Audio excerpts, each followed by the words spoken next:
Okay, we should get started in a couple of minutes. I'm just waiting for a couple of other board members, committee members to be on board.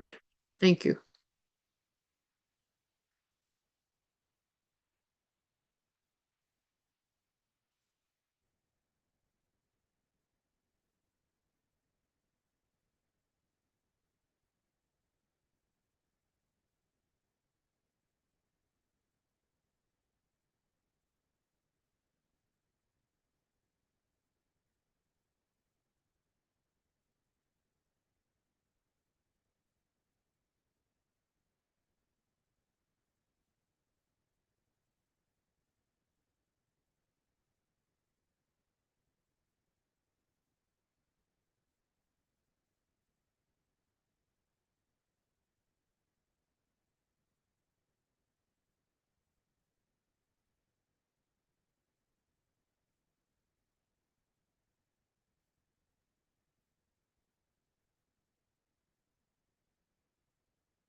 Good morning.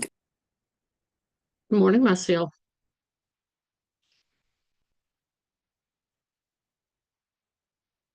Can you hear me? I can, yeah. Okay. Okay. How's it going? Okay, we're just waiting for a couple of my committee members to join because one of them is actually going to be leading the discussion. No worries, we're here. Gotcha.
Paola, have you heard anything from um, Erwin or Richard?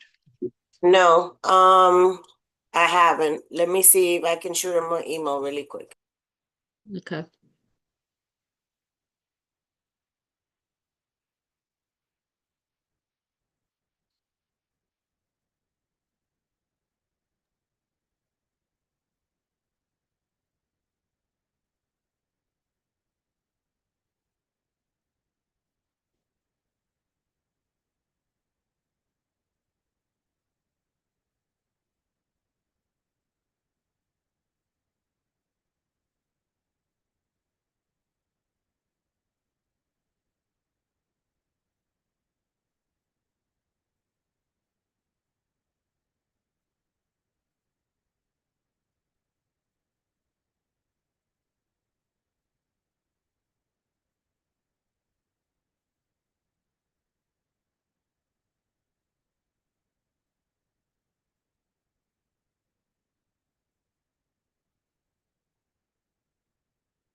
Hey, Mary, Noemi's gonna ring the folks that are not on the call to see if they're gonna join, okay?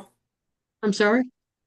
I said Noemi is gonna place calls to the members that are not on the call to see if they're gonna join, okay? Thank you. I appreciate it. You're welcome.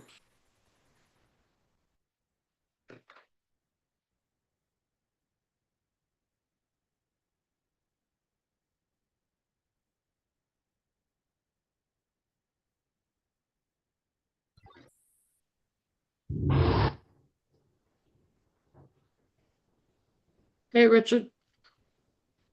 Hello.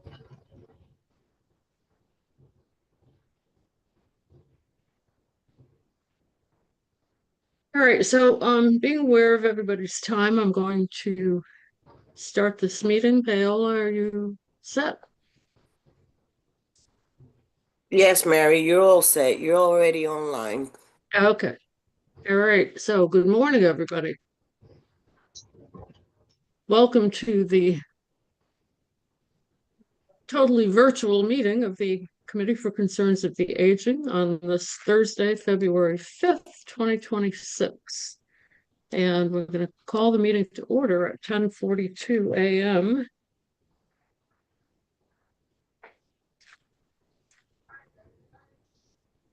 And my name is Mary Anderson. I'm the chair of this committee.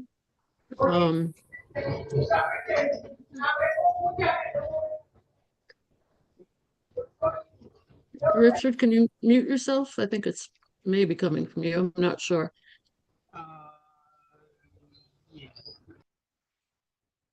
Okay. So want to introduce the rest of the committee. But I want to begin by welcoming Eitan, and I'm not going to try to pronounce your last name at this moment. I'm going to have to practice. But Eitan is a relatively new community board member, but recently transferred from another committee to the Aging Committee due to circumstances that we had some control over. But Eitan had actually met with me early on to talk to me about the Aging Committee and his interest in joining the committee. So I'm very happy that at this stage of the game, Eitan has joined us and will be a permanent member at this point to the Aging Committee. Eitan, can you not only say your first and last name, but tell us a little bit about yourself? Of course, yeah. Thank you, Mary, for that introduction, and thank you all. I am a law student. I go to Cardozo Law School. I've been living in Washington Heights for a few years now, and I joined the board within the last year, last May. I'm really excited to be part of this committee. I live in part of the Orthodox Jewish community in Washington Heights, and I really think that this committee has shown itself to be the best committee on the board in terms of community outreach and education. So I'm just really excited to be a part of it. Thank you so much. And my last name is pronounced Steinbaum. Law school where? I go to law school in Cardozo, which is right by NYU, right by Washington Square Park. Okay. Hi, morning, everyone. It's Erwin. Sorry, I Good was morning. having connectivity issues. I'm not sure what was going on here. Very sorry about that. Okay. Welcome aboard. You're all And, set, Mary. You have quorum. Yeah, I do. Erwin, I only started by starting to introduce board members, and I introduced Eitan as being a new member to this committee. So also I want to give a shout out to Carol Weeks and Dori Garcia, our two public members who have needed to reapply to the community board, and of course both are reappointed. So shout out to both of them for continuing and being involved in this committee. Okay, further introductions for the committee. Erwin, please. Good morning, everyone. Erwin Fernandez here, Vice Chair of the Aging Committee. I've also been just appointed to the Youth and Education Committee, so I'm excited for that. I believe we'll have, at least I'll be joining the first meeting next week, the 13th. Excited for that. And yeah, just excited for this meeting and the rest of the year. I will also be going through the reappointment process. It's time for me to reapply and hopefully continue with you all. Thank you very much. All right. Liz? Hold on a second. Hi. Oh, I didn't realize I was already unmuted. I was about to mute myself. Hi, I'm Liz Ritter, a longtime member of the community board, also looking to reapply for what will, alas, be my final term, but rounding it out with 30 years on the board. Yeah, happy to be here. Happy to learn from what Richard is going to be telling us about. All right, Richard. I think I'm going to correct my colleague in a friendly way and say that I'm here today on that discussion much more. Having trouble hearing you, Richard. Can you hear me now? A little bit better. I had a friendly addition to what my colleague Liz just said, which is that I think the upcoming discussion is much more about listening to what everyone has to say than one person telling anything. But we'll go from there. I'm Richard Allman. I have been on the community board for quite a while. And like Eaton, this is my favorite committee.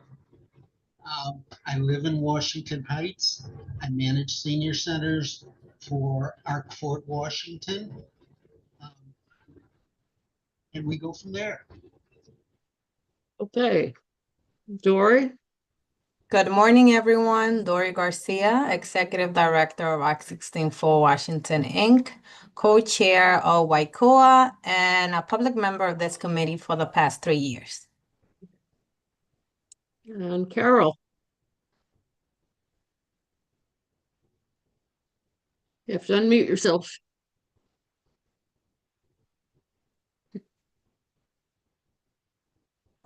Confess that can you hear me now? Yes. Okay.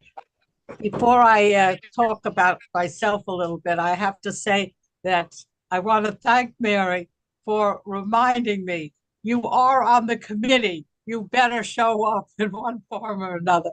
So I really want to thank you, Mary, because you can be interested and then suddenly you get diverted by one thing or another. But that's one of my New Year's resolutions. Now, so far as who I am, I'm Carol Weeks. I've been around for a long time, and I love my years on the committee and I'm very happy to be a part of it. And that's my top-notch committee. Thank you. Right.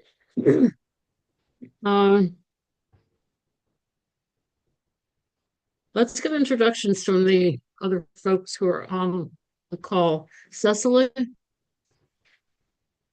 Hi, my name is Cecily Mendez, and I'm the outreach specialist for Neighborhood Shops Elder Justice Program. I usually attend this committee whenever I have the free time to log in or whenever I'm able to pop in. I'm also familiar with Miss Weeks and the Dyckman Senior Center because I do give presentations over there. We specialize in, at least my department, we specialize in helping older adults that are facing elder abuse, whether that is physical, mental, emotional. We also just recently launched our Crime Victim Assistance Program, so our CVAP program. And so we are now helping elders get monetary compensation for any crimes that they might have faced, right? And so I just put in the chat that we do have a professional development series kicking off next week, February 10th. It is fully virtual. And so my attempt with this was to kind of give professionals the opportunity to preview our presentations before bringing them into the older adult centers that we serve. So yeah, we hope to see you next week. And if any of you guys need my email, I put it in the chat. It's cmendez@nshop.org with 2 P's. And that's it. Thank you. Thank you, Cecily. Lily? Good morning, everyone. My name is Lily Lopez from NY Connects, Center Independence for the Disabled of New York. We assist with housing applications, Medicaid, Social Security, SNAP certifications, 3 and 3, or we can simply be utilized as a resource center. My information is on the chat. Thank you. Thank you, Lily. Madison?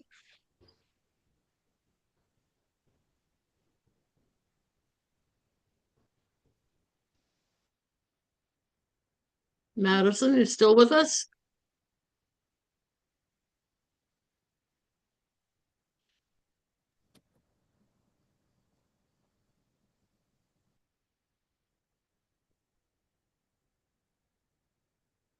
All right, we'll come back to you. Miriam? Hi, I'm Miriam Rabner. I represent MJHS Hospice and Palliative Care. I've also sit on the executive board of WICOA, and I've been attending these meetings for at least 3 to 4 years. All right. Make you an honorary public member. Erica? Hi, everyone. I don't know if I can get off camera. You're fine. I would like to show my face. But my name is Erica Torres. I'm the program director for community affairs at New York Presbyterian. Oh, thank you. Give me.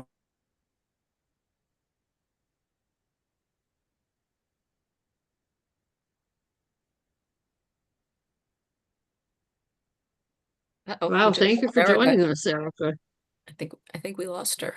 No, it was Yeah. re-adding me, but nice to see you all. Nice to see familiar faces. This is my first time actually attending the aging committee. I've joined other committee meetings, but like I was saying, I'm the program director for community affairs at New York Presbyterian. It's a small team of 2. Nancy Gautier Matos is our community affairs coordinator, which many of you might know because we do a lot of work with our older adult centers by providing health education, and also inviting older adults to our hospital systems to provide that health education in a conference setting. I oversee the community strategy for Northern Manhattan, which encompasses Washington Heights and Inwood, and also bleeding into Riverdale, the Bronx. And yeah, I'm happy to join. All right, can you do me a favor and put your contact information in the chat? Yes, will do. Thank you. All right, Maciel.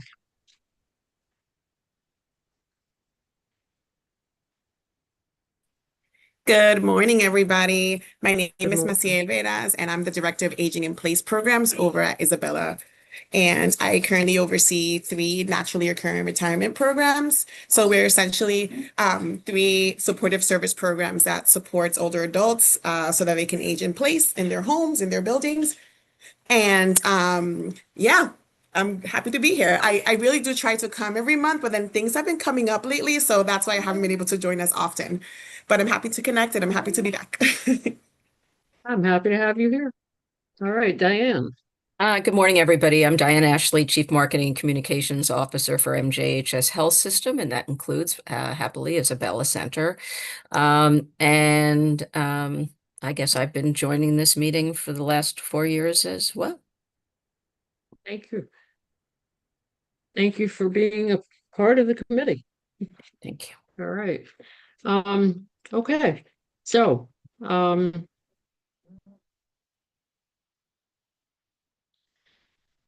Richard, you're on. I'm turning the meeting over to you at this point. I think Richard is coming back in or is having some Oh. issues. Oh, okay. All right. He's there, but he says it's frozen and it's definitely not Hey. frozen on our side. So that might Oh, be boy. something on his side, okay? Oh, He'll boy. be Oh, boy. right back. Okay. All right, let's see what I can do. I can make one announcement, but giving him time to get back on. Many of you, I think, are familiar with People's Theater. It used to be People's Theater Project back in the day. And years ago, I was an actor with them for doing several plays for a few years. And they, for a period of time, were concentrating on working with immigrant children in the schools. And now they've sort of come back, all the way around and are working with adults and children. Again, they're also in the process of soon opening their new building on 10th Avenue and 206th Street, I think it is. Anyway, they're doing a new play and asked people to apply to be a part of this new play that they're doing this month. And I was chosen to be a part of it. It's going to be a play about immigrants. It's going to be bilingual. And the flyer for the play and to be able to purchase tickets will be in the newsletter, community board newsletter starting, I think, next week. The performances are going to be on February 28th I think it's at 5 o'clock at the Alianza building, which is on 166th Street. March 7th is going to be a 5 p.m. performance at the Whitney Museum. And the 3rd will be March 8th, 2 o'clock in the afternoon at the Y. So look for those flyers, look for that information. Look for that information in the newsletter. Okay, Richard, you're back.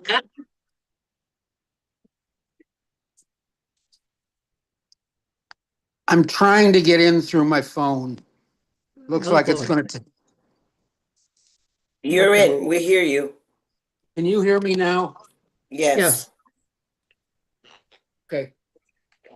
I probably won't see as many faces as I would otherwise, but let me try to go forward with this. Mary and I had a discussion recently, or maybe multiple times, about how to talk about aging at CB12. Excuse me, how to talk about ageism at CB12. I think it's an easy conclusion that nothing impacts older people more and more negatively than ageist attitudes and often the ways that we internalize that.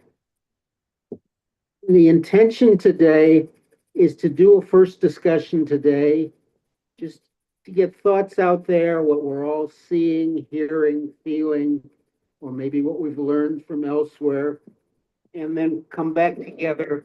And Mary, if I'm off track, but come back together at our March meeting, perhaps with a presenter, perhaps moving a resolution to the full community board, and perhaps beginning a discussion of an action strategy with this.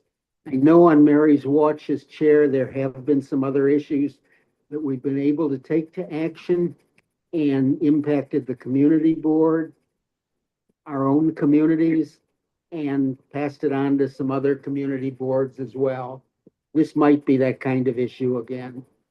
I want to do 3 quick acknowledgements in starting this. The first is to Eaton and what he said today. People are aging everywhere, and if we're reaching into an additional part of the community that we hadn't been reaching into before, nothing could be better than that. Second, to Erwin, when he just told us that he's also on the Youth and Education Committee. I can't think of a better connection for this committee, because that's education, that's socialization, retraining that needs to happen with young people as well as the older people who are on this call. I also want to acknowledge Madison Ayala. If we are going to go forward with a campaign with community education, the Department for the Aging is going to be an incredibly important partner in this, and we really appreciate you being part of today's meeting on this. What I would see us doing today is just a round table where we go around talking about, maybe we'll just go around in circles, in a circle, so that everyone speaks. On the subject of aging, what do you see? What do you hear? What do you feel? And all of those are equally important. And Erwin, if you were willing, I'd ask you to be first. We talked a little bit about trying to get into this committee, a little take on what some people who aren't older are seeing and hearing from their friends and colleagues. I won't be taking the committee notes, but I'm going to try to keep a record of what people say today. Please go ahead. Hey, Richard. Hey, everyone. And as Richard stated, this is more of a conversation. So if anyone has any questions, please feel free to interrupt. I'm not like presenting. It's more of what I'm personally seeing and what I feel. And part of the reason why I joined the aging committee, like it was essential and critical to me to be on this committee. I think in general, there's a disconnect between the youth and the aging population. And I think that leads to misunderstandings between the two groups in general. And I'm not sure exactly all the reasons why, but it could be something as simple as different interests, obviously generational differences, technological changes. There's been many technological advancements in the last 50 to 60 years. And that's something that I see that is a big thing with my parents. I experienced, and I'm assuming maybe someone here has experienced that who's similar age of me. I'm in my late 30s, has also experienced where technology has advanced to the point where sometimes even I'm having some trouble, and my nieces who are 5 to 10 years old have an understanding of how to use some devices that I don't, and I'm here learning from 5-year-olds, just as people who are older, like my parents, are learning from me. I think that's a big disconnect. So it may not even be intentional. Some of the disconnect may be intentional as well because of different interests. Maybe I don't know, interest in hobbies. And again, that may touch again because of the technological advances. Some people who like, let's say, people who are younger than me, are very interested in video games and gaming. And that's something that I don't see with everyone who is older than me, like my parents. So there may be a bridge to gap there, seeing how we can bridge that gap, and two, why does that gap exist? Maybe there shouldn't be. I don't know. Does anyone have any opinion on this? Again, I'm not presenting. It's more of a conversation. So anyone, please feel free to jump in. What are you all seeing? May I suggest we go around to committee members and anyone else and just sort of let each of us do an initial 2 or 3 minutes of putting some ideas out there. Does that work? By the way, just to add to that, Richard, just to add to that, which is an initial point that I made, sorry for jumping in again. That's the reason why I joined the aging committee. I had a very deep bond with my grandparents. One of them is still alive, luckily, and I had a deep bond with all of them. And one point of interest with my grandfather was baseball. I'm a huge baseball fan. He was watching the Yankees, listening to the Yankees in Nicaragua in the 1940s. And we bonded over like the 96 or the late 90s Yankees. And that was just a point of bonding for my grandfather and I. Now, some of the older guys in the neighborhood were all Red Sox fans. Don't ask me why. There is a big reason. There was a huge group of Dominican players in the Red Sox, and a lot of the people where I grew up here in the Heights are Dominican, so it made sense. But the point is, we bonded over baseball. Now, there's like a loss of interest in baseball now, so maybe that's a disconnect. But either way, that's the reason why I joined the aging committee, is because I see these, and I see it as an issue that I want to help resolve. That's it. I'm done now. I promise.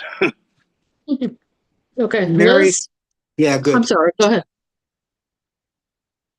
Go ahead. I was just gonna say I can't see faces, so I'm That's glad okay. that Mary's tall. I see Liz has her hands up already, so Liz, go ahead.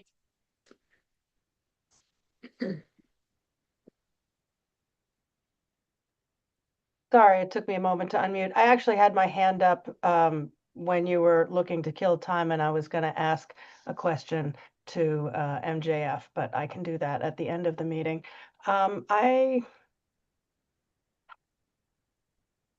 You know, ageism is a thing, discrimination against people who are different from you in all sorts of ways is a thing. People make assumptions about people who are not like themselves, whether it's because they have physical impediments, their skin is a different color, their religion is different. I think that what makes ageism unique among the isms is, God willing, we're all going to get there and experience it.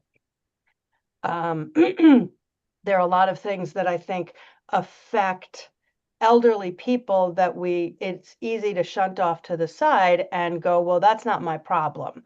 When it really ought to be more, that's not my problem yet. So let me take some time and think about it now. Particularly with issues of accessibility, the more that we as a board have embraced accessibility issues, the better job we've done at, I think, bringing in seniors and some of the issues that that I guess at this point I can now say we have in terms of accessibility. Yeah, that's what I have for right now.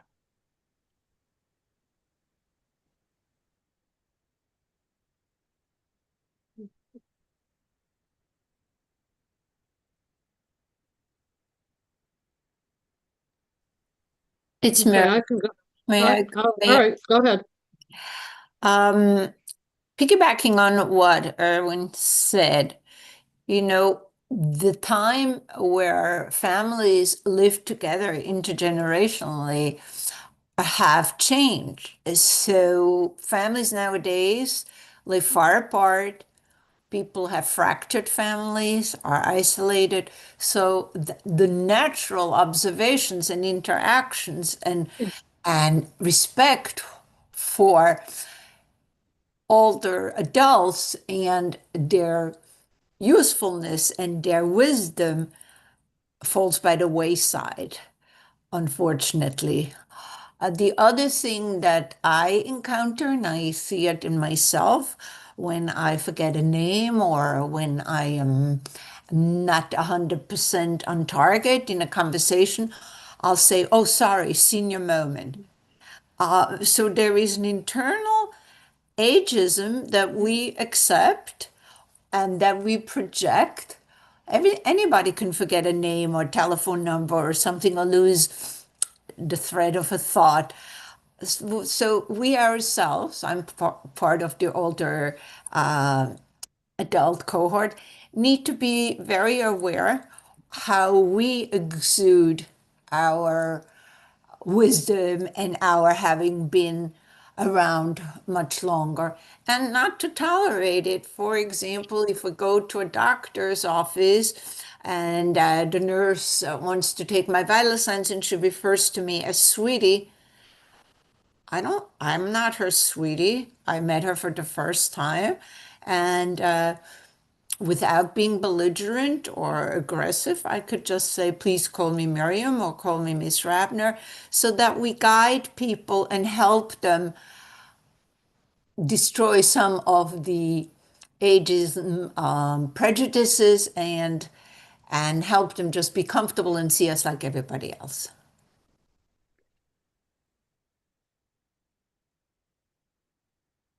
I was just going to say that, we talk about a variety of, medical, maybe, not major medical issues, but medical issues, and, blame it on getting older, which is often not true.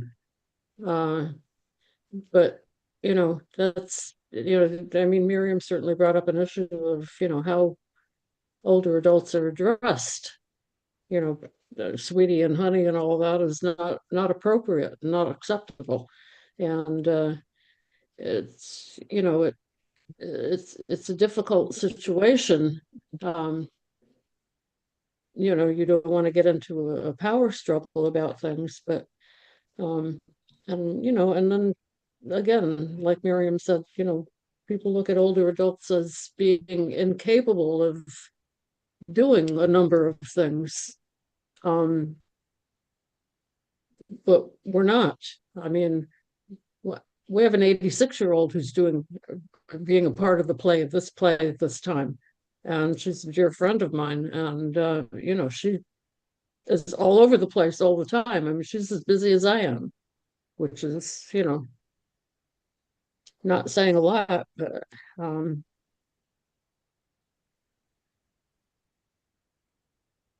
so, you know, yeah. And I, you know, like I say to myself, even sometimes, it's just, you know, this getting older really is not fun. But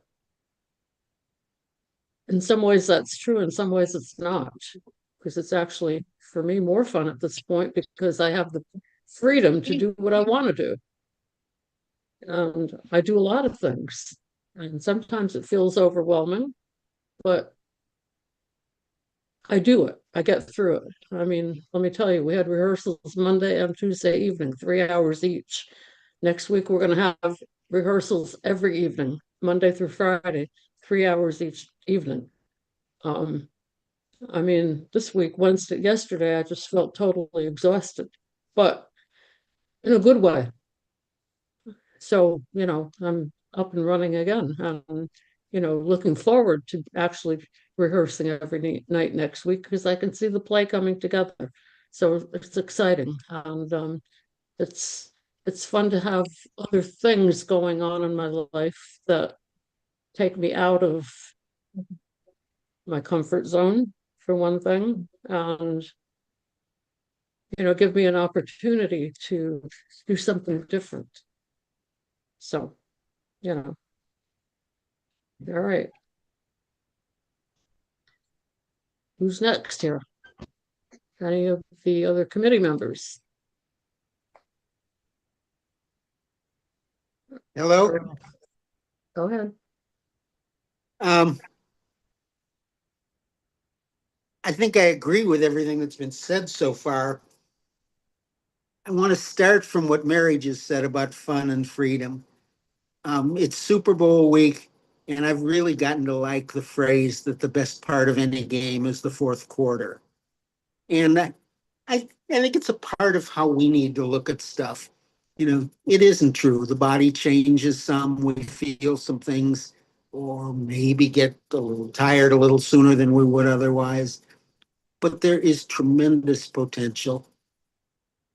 And, you know, some of the problem is the way that people talk down to older people, the assumptions that people make. You know, I see, you know, I'm in a situation that I guess is a pretty good situation for an older person, but I see the side eyes that come my way and the questions that are phrased in a way to say, is that a question of aging? No, it might just be a disagreement or a different approach or any other sort of thing that might have happened 20 or 30 years ago. We really need not to figure out in attitudes how not to blame things only on getting older, but to find positive ways to do that, to find ways socially and in the workplace to find ways for older adults to continue contributing, even if that's at 20 or 30 hours a week instead of the 50 or 60 hours a week that is often a workplace expectation. Those are some disconnected thoughts, but I want to keep notes on that. Mary, if I may, I'd like to pose a question to Madison Ayala. Sure. Just to give some shape to how aging, the Department for the Aging is thinking about ageism. I know there have been some campaigns underway, and I think we both want to learn and connect.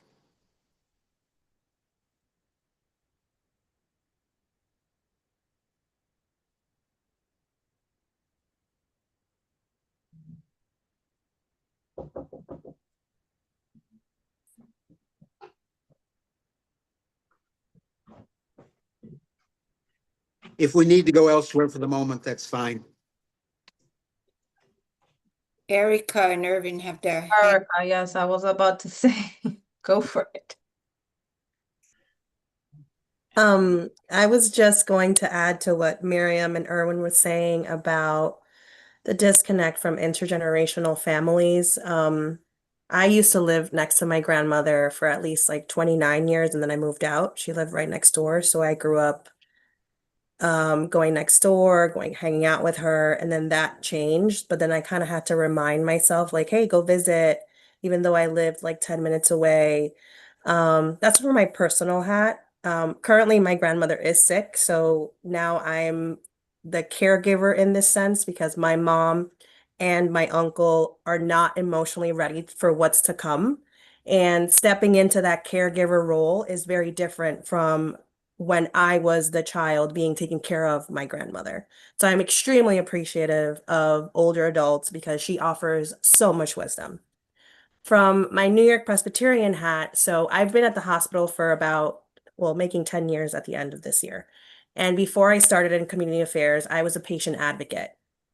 And that was like actually one of my favorite jobs in my entire health career. And as a patient advocate, I would educate patients in the ER and the clinical setting about their patient rights. So when I hear Miriam, Richard, and I forgot who else speak about like how medical staff reference you as sweetie or honey, I think it's empowering. You have to see it as empowering when you correct someone. It's not being difficult. It's not being aggressive. It's like you're educating the younger community as to how to refer you respectfully, right? And it's a preference. Just like there's pronouns now, it's all a learning curve. And I think from a sense of the older adult educating the younger community, that needs to come from you all, right? In a whatever strategy or whatever way you guys come together, it's always from an educational perspective.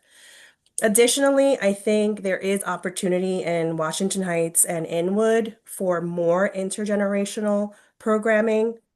Mary, I love that you mentioned the People's Theater because Mino has been asking to be connected to other older adults centers and like just programming so they could bring in the arts more. On the hospital end, we try to think about those things. We're trying to revive what we used to have at the Allen Hospital is like a knitting program for a labor and delivery unit. But as you know, operational guidelines change so quickly. After COVID, like everything could be like a infection control. So like the guidelines within the hospitals, we have to navigate again and just like slowly welcome those programs that really added to the older adult community, right? Like you felt like you were giving back in a different way and there was available space. Space is always an issue. So if we start thinking creatively, right, how to empower our older adult community, I think another great example of the empowerment of older adult community is the Seniors Aim High program at the Armory. I've been to the Armory on those Tuesdays and Thursdays, and let me tell you, like some of these older adults are better in shape than me. So there is a lot of potential here, and this won't be the last time that you see me. I love this committee. Mary, I will speak to you on the side. This is very empowering to hear, and I do think there's, with all of us, like, collectively thinking and putting something out there, I think there's a lot of potential. That's it. Who wants to call on?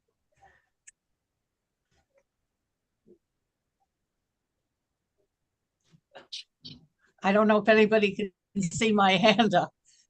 Yes, go ahead, Farrell. I think as I'm listening very carefully to what everyone has said, the word stereotypical thinking is a big block in ageism. I think a lot of you have talked about stereotypical concepts, but we haven't used that word. So I think one of our main challenges can be summed up in that word, that we've got to address in a positive way stereotypical thinking. We could think of a million examples.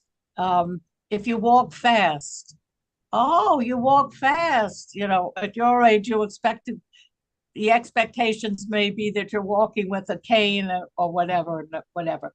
So along with stereotypical thinking is what people are thinking about people who are in the age group that we're in. So going forward, there are many ways that we could attack stereotypical thinking. And I really think that would be a good way to overcome some of the things that you've all mentioned so accurately.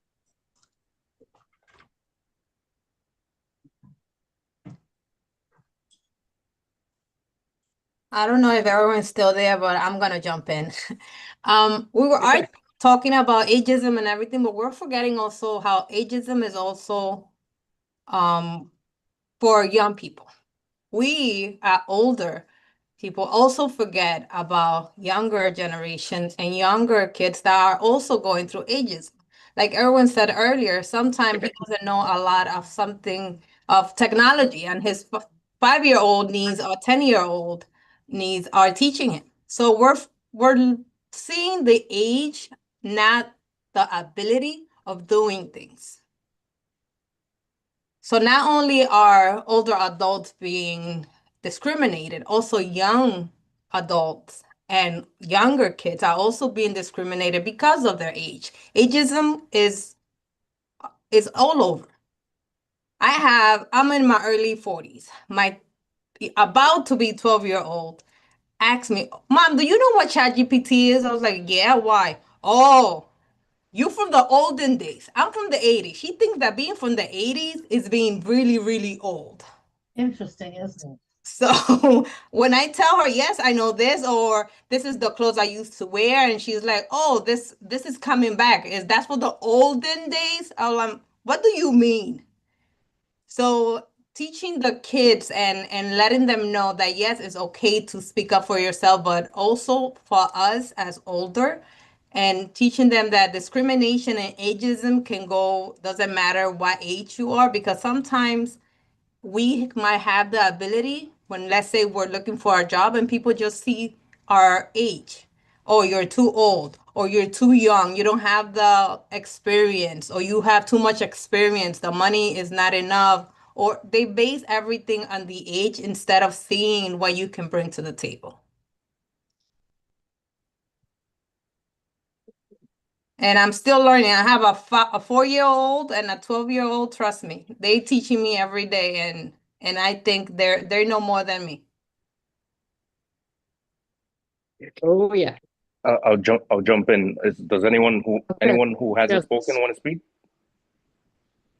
Okay. Go ahead, Erwin. Just to touch on a point that Liz brought up that I agree with, but I want to also add to that regarding, us seeing this from our perspective, like people who are either in their 20s, 30s, 40s, seeing this as something, that, hey, we're also going to face these challenges in the future. But in addition to seeing it from that perspective, I don't think we necessarily only have to or should see it from that perspective. We should also just see it as a moral duty to help another individual, whether that individual be older than me or younger than myself, and we shouldn't assume. I think it was Carol that touched on the point of stereotyping, or even make assumptions that because an individual is older than I am, they may not understand how to operate a particular device because the technological advances are so far ahead that they wouldn't be able to grasp it. Just like they taught us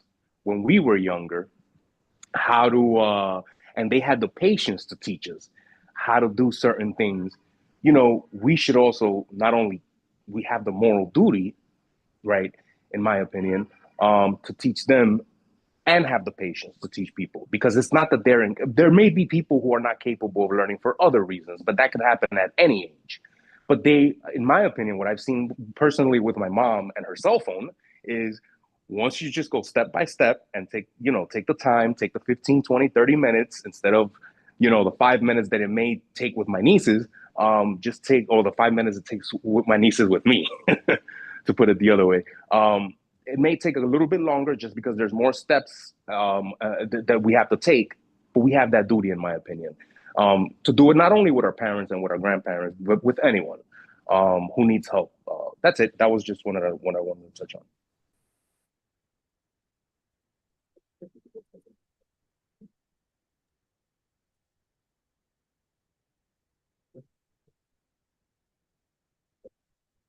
Okay. I see some additional people on the call. I wonder if any of you have anything to add. Gail, Rosie, Naomi, Yael.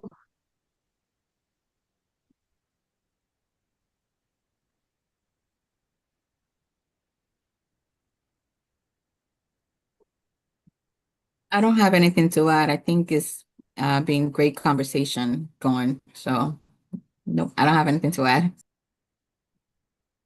Okay. Same here. I don't really have anything to add. I am here to listen and to kind of hear, as I'm not there at that age yet, even though I do have a grandma. But I like hearing kind of understanding from different perspectives and different life experiences. So I appreciate the conversation. Naomi, what's your organization? I'm sorry. I've forgotten. Oh, sorry. I am Columbia. I work at Columbia Irving Medical Center. I thought I had my background up and everything, so I apologize. Okay. Maybe put your contact information in the chat. Okay. Gail, anything to add?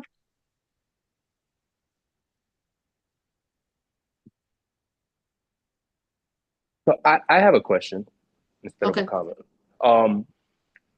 What are some experiences that some of you all have, and I think that Richard and Carol pointed to a couple, but what are some experiences that you have all had that you can give us some tips on that maybe, someone like myself may act toward an older adult unintentionally, right? Without intention at all, but still maybe disrespectful or rude. But what are some tips that you could give us? I would love to know, and I think that maybe that's a start for bridging that gap. Like, hey, this might be a problem, or that might be a problem. I can give one answer to that. When I have problems, like yesterday, I had a big problem with my computer. I knocked off one of the icons completely, and I couldn't log into my computer. So finally, a younger person from the building was able to come and help me last night. But I've had instances of those kinds of things happening. And the person who obviously usually is a younger person because they have more knowledge of these things and more experience, will laugh when I say I need help with whatever it is. And that's, don't make fun of us, It's like there's a joke that I've read in several places, like, don't make fun of me. I taught you how to, use a spoon kind of thing, when you're talking to your children. So, I don't think necessarily the people are making fun of us because we're inept. I think some people feel flattered or feel useful when I reach out to them and ask for help, or it's a give and take. I find that I myself very often am hesitant to speak up on a topic that I know a lot about because I have experience in it, work experience. And I try to defer to the younger generation because they have more energy and they have different ideas. And on a roundtable conversation like Irving just asked, everybody should feel free to say what they have to say, and to feel that the wisdom accumulated over a long time, the so-called experience, is useful across the spectrum of ages, just like a younger person's experience and energy and knowledge is very useful to me as part of a discussion.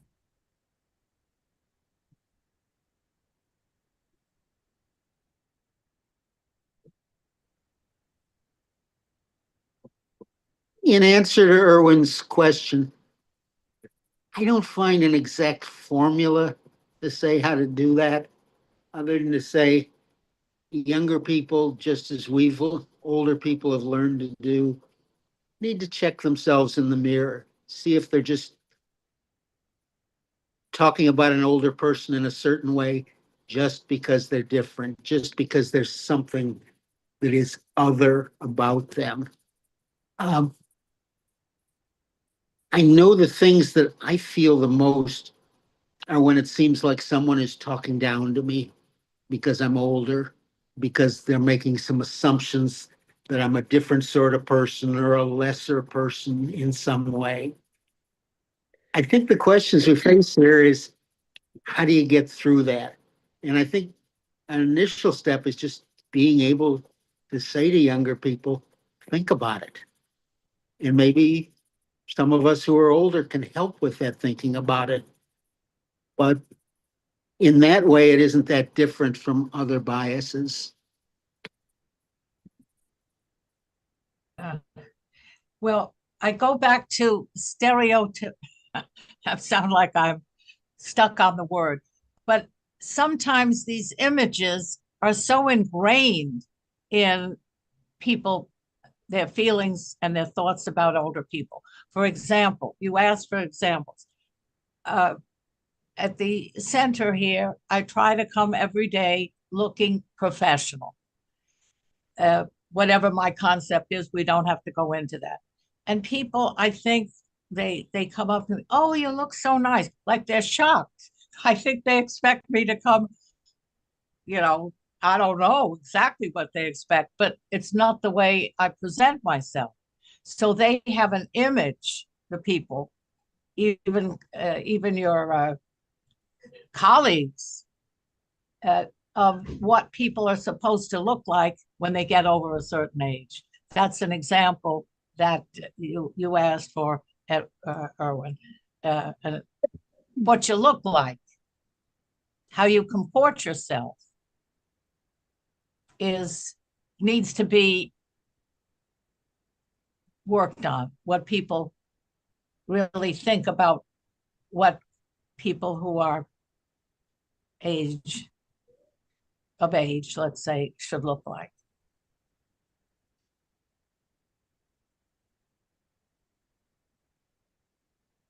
Mary, may I comment a little further here? I'm sorry? I'll go ahead. I think what Carol just said is important and a part of what I try to do every day. But I think it's also important not to say that older people are responsible for ageism, and to keep looking at that line and how we talk about it. If people like Carol or me felt like coming out in a more relaxed presentation someday, we still should be respected for our experience, our knowledge, our whatever, that we're still whole as adults, even if we'd rather wear a t-shirt today and it might be a little bit wrinkled.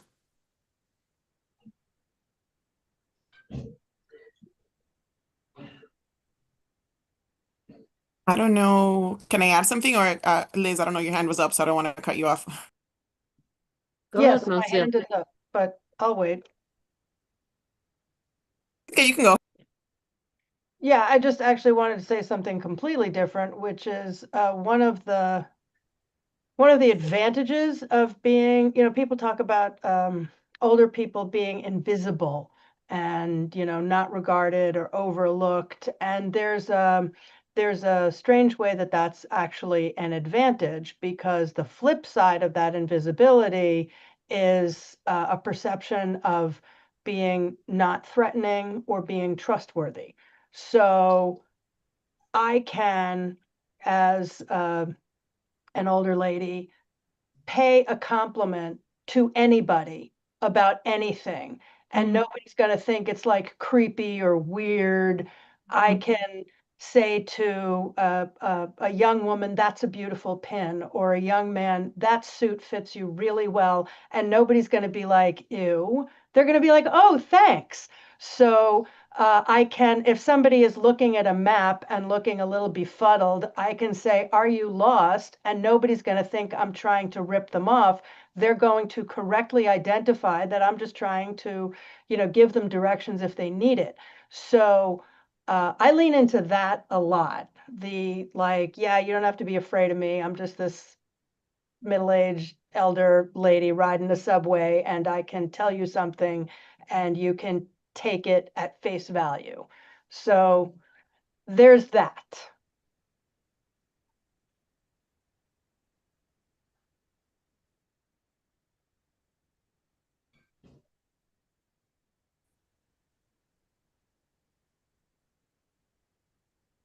Marcel, you want to go ahead?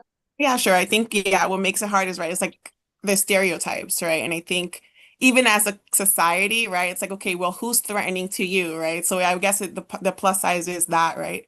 But it's also kind of like just sad in a way, because kind of like, okay, so where's our trust in people as a community in general?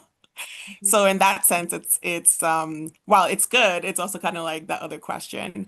But what I did want to add was that in regards to Erwin's question, regarding like what do you do, or how do you check yourself, right? When we're seeing someone, you come as yourself, right? Like you are who you are, but if you let me see, find a way to sort of like what Richard said, just check yourself. If you think that something that you're saying may be offensive or something, then stop yourself and say, oh, I'm sorry. Like you could address it right at the moment, or even say like, are you okay? Right? Like also checking on the other person. I think that something else that kind of I'm torn with right now is in the stereotype of older adults. It's also just schools, like 100 days of school, right? Where kids come in dressed as like older adults, or like, and some schools are still doing this. And while I don't know, I'm a little torn with it, because I feel like, all right, like I don't know. What does aging look like? It's so different. I have older adults who are 90 something and come to our programs twice a week to work out and, are like perfectly fine. Whereas I have other adults who are 60 and, have a lot of chronic health conditions.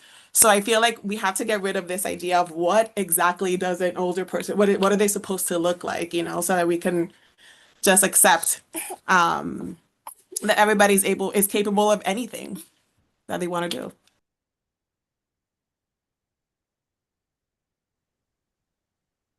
Okay, I have a question.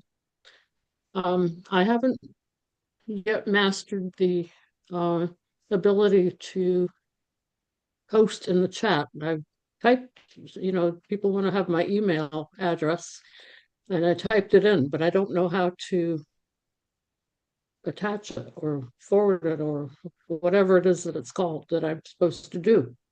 So can somebody guide me on that? Mary, I believe there was a person Oh, here, okay. Gail Merkin. I believe she had a question. She had her hand raised. Yeah, okay.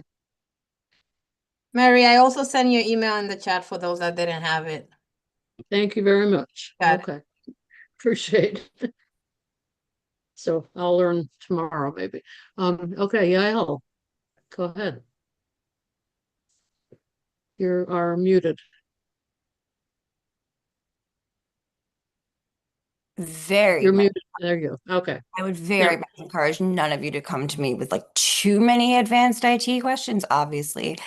But I was waiting for my supervisor to say it would be okay for me to introduce myself, and that is Maziel, and she's great. I think that Where are you from? I'm sorry. I'm from I live in I'm What born- organization? Oh, Sorry. sorry. The new social work intern at Isabella House Oh, under okay. Maziel's care and advice. I believe I'm on the 158th Street campus. And I come into this from a kind of circuitous way wherein I'm also a historian, or that was like my first professional experiences. And that's because I like hearing history, and to what people were saying about, for instance, Sweetie. I think that it is so easy to fall into the trap, and I see it all the time, and maybe I've done it too. But seeing, for instance, an elderly couple of 60 years hold hands or give a kiss to each other, and everyone's like, that's adorable. And you're like, they fought in World War II. Probably no one in this particular demographic fought in World War II, but I could be wrong. Where it's so important that when people are getting older, the opposite of infantilization happens. And I came to this, one, through a love of learning about the past, but also through a friend of mine who passed recently at 99, was completely and totally sentient, had so much to say. I have all of his papers, all of his art, like all of his photographs. I have to figure out how to treat those with the respect they deserve. And to what you were saying as well in this community about reverse ageism, I'm not yet 65 or above 50, but I'm actually not that far away at all. I am the same age around. I'm so sorry. Whoever said her 12-year-old makes her feel Dory. Yeah. So we're basically the same age. And I think that the best wisdom to be gained from anyone is people that have been around the longest. And and that's why I'm here. I'm here to learn, and I don't want to be too much of an active participant, but I do think that I come to this new opportunity from a place of just not, how do I put this? You respect the passage of time, and you respect the ways and terms any given person wants to hopefully have autonomy in writing their story. So thank you very much for having me, and hopefully I'll see you again. And Maziel, thank you so much for this opportunity. And yeah. Perfect. Thank you for joining us.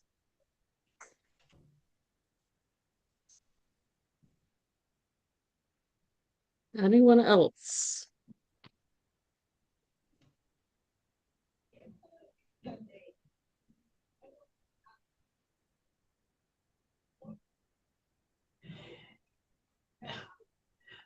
Richard, any last thoughts on today's discussion? Mary, I do have one question.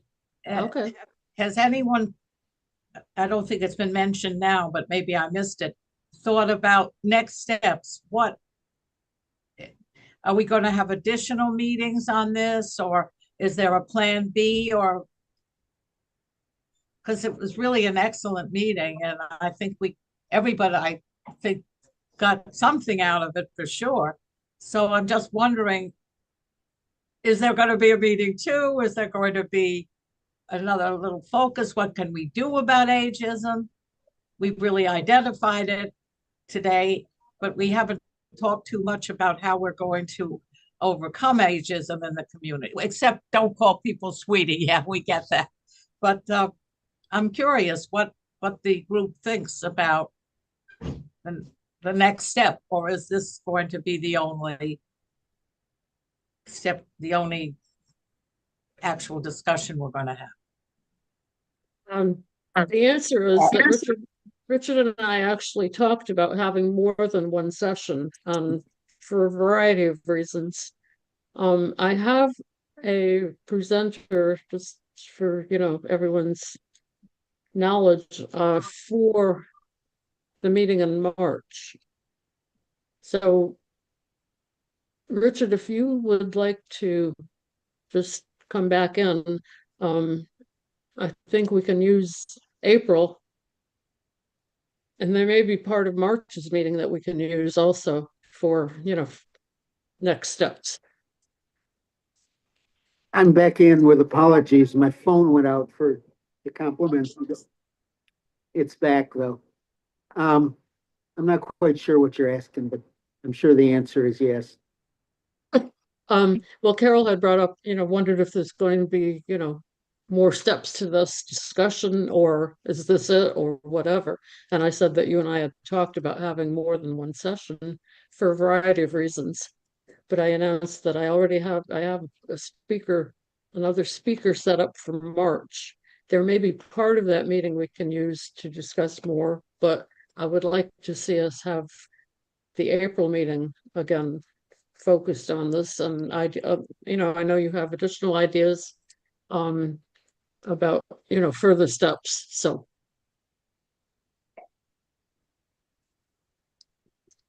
May I jump in?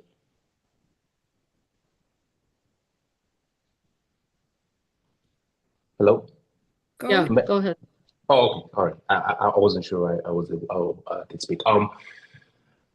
Long term, what we may want to consider is a partnership between our committee and the Youth and Education Committee. I think Richard pointed at that. I think that was a great idea. And we have a late spring, early summer event that we host outside. Maybe that's a place where we want to have some youth related organizations come in and eventually introduce the idea of having youth related organizations in the neighborhood, and some of the senior centers and other organizations maybe at some point combine and host some events where some of the youth related organizations can bring some people in. And I'm talking long term now. This is not something that may happen in the next 5 to 6 months, but and we can create or turn it into like a recurring thing. Yeah, that's more like maybe long term, big picture, but potential way to address what we're discussing here. Sure. May I say something? Yeah. I love this discussion. I think we've learned a lot. And one of the things that I like about this this format is at a lot of committees, we have like a very particular agenda, and we don't get to kind of talk about things that are on our minds that are important, but don't have a particular agenda that's driving the discussion. I think that we sort of need more of that, the unstructured conversation around big ideas. That said, if there's a particular action item that we want to pursue, it might be helpful to identify, like, is there a legislative agenda that particularly feeds into conversations around aging? Because, we can't like pass a resolution that says, we, the aging committee, whereas it's great to respect our elders, and whereas it's terrible to act like an idiot to people in public, now therefore be it resolved, we think ageism is bad. Like, we're not going to do that. But if there's a particular legislative agenda around either services for elderly people or some legislation that is being considered in the legislature or the council, or that we would like to have considered in the legislature and or council, then we could pass a resolution that speaks to that in a specific way. I would like to both agree and ever so slightly disagree at the same time. I think we do need to go to exactly where Liz has just suggested. What are the specific things we can do? What are the specific things we can support? But I think there probably is also a resolution that focuses in some way on community education, developing a campaign, reaching out, etc., and perhaps coordinating with some larger campaigns around ageism. Right. I think No, both are true. I'm not disagreeing with that, but I think that if we're going to be effective, the resolution has to be any resolution that we pass has to be specific. So now, therefore, be it resolved, we support the coalition on the whatever's initiative to blah, blah, blah, and we call on the council or the legislature to pass, intro 72X, which whatever, and we call on the legislature to pass some legislation that does blah, which is different from we think there should be a community-wide educational initiative and we support that, because it's not like super specific as to what it is we're supporting or calling on somebody to do. I'm glad to help that happen. I think the timeline is probably over the next 30 to 40 days on things that would be New York State, just because that's when the budget process is happening. And I think it's a little different timeline locally, and I think there will probably be a lot of people to give us advice on that.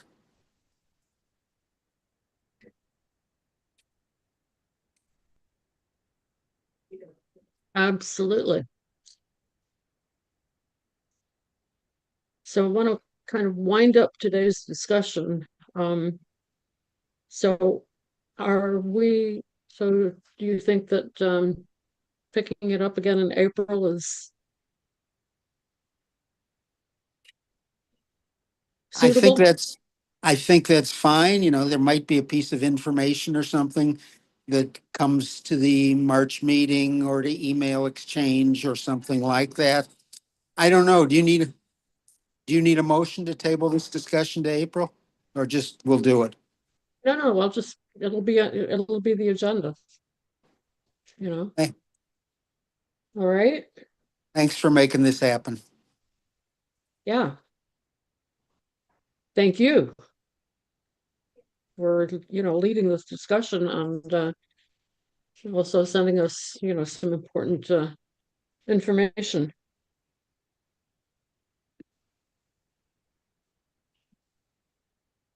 Any old business we need to talk about?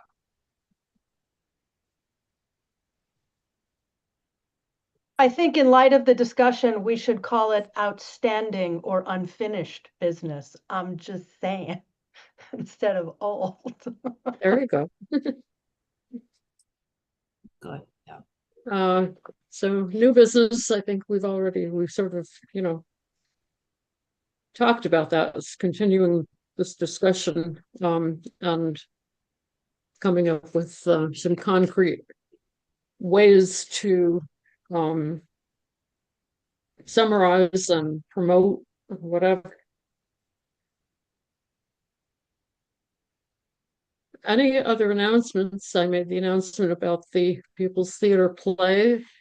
So Yes. look for it. February 25th, whatever that Wednesday is going to be the opening for the NOMA Women's History Month art exhibition. I'm pleased and proud to say that I have a photo in it. So come to the opening and come check out the exhibition, which will be up through the end of March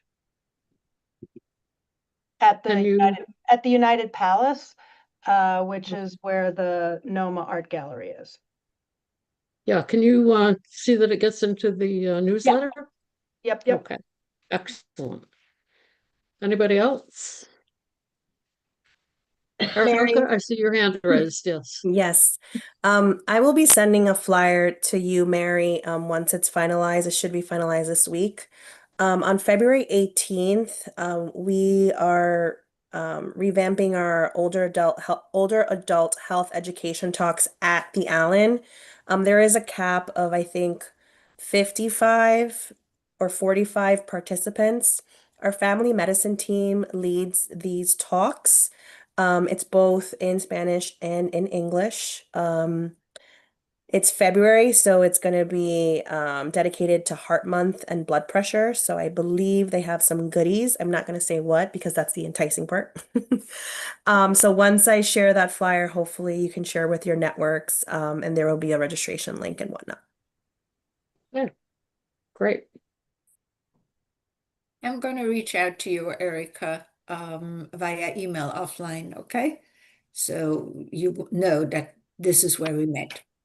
Absolutely. And I put my email in the chat so Yeah. everyone should have it. Yeah. Thank you so much. You're very welcome. I have a question. Can we just get a quick update as to what's happening at Isabella? I know that there was some conversation recently about the fact that that MJHS is selling it, and I'm just wondering, like, to whom, when, what's the latest? How do we get involved in decision-making around that? It's a little Fine. disturbing and yet weirdly not terribly surprising, and I don't mean that in a complimentary way, development. And yeah, what's going on there? I do have information on that actually, because Anthony actually called me this morning. There will be an announcement at the Health and Environment Committee meeting this evening by Diane Ashley. Unfortunately, she probably would have made the announcement here, but she had to leave for a meeting. So it is, there has been some signing of a contract. They are in the process of selling it. I cannot remember the name of who it is that's buying it, but my understanding from people who are involved with, patient advocacy at Isabella is that the people that are buying it are quite open to working with the community and seem to be having a lot of, good thoughts about what we want to see. So further information to follow. Good to know. Unfortunately, I have another meeting this evening and I can't attend health, but I look forward to whatever updates Steve may have on that. Yeah. Thanks. So, okay, and also at the March meeting, I'll be talking about my vacation and coverage for the meetings while I'm away. I will be able to be at the next meeting because I'm not leaving until March 10th. So our next meeting is on March 5th. Same time. And I'll be sending out the agenda. And hopefully we'll be able to, what I'm trying to do is get everybody's name and email into the request to receive the newsletter so that you will automatically get that, and we'll have the ability to get the link for the meeting for the attendees so that I don't have to keep sending the link out. Mary, sorry, Yeah. I am not able to type in the chat because for me it says chat is disabled. So I just sent an email over to Paola so that you have my contact information. Okay, and you can If that send it to me works. directly too. My email's in the chat. I'm not able to see it. The only thing I Oh, see you're not is able to see Mary it. Anderson. Okay, No. gotcha. Okay, all right. So ask Paola to send you my contact also. Amazing. Thank you. Okay. All right, so motion to adjourn? So moved, Liz Ritter. Okay, second? Second. I second. Great, Aton. Thank you all. Thank you. Hey, thank you. Talk to you all soon. Okay.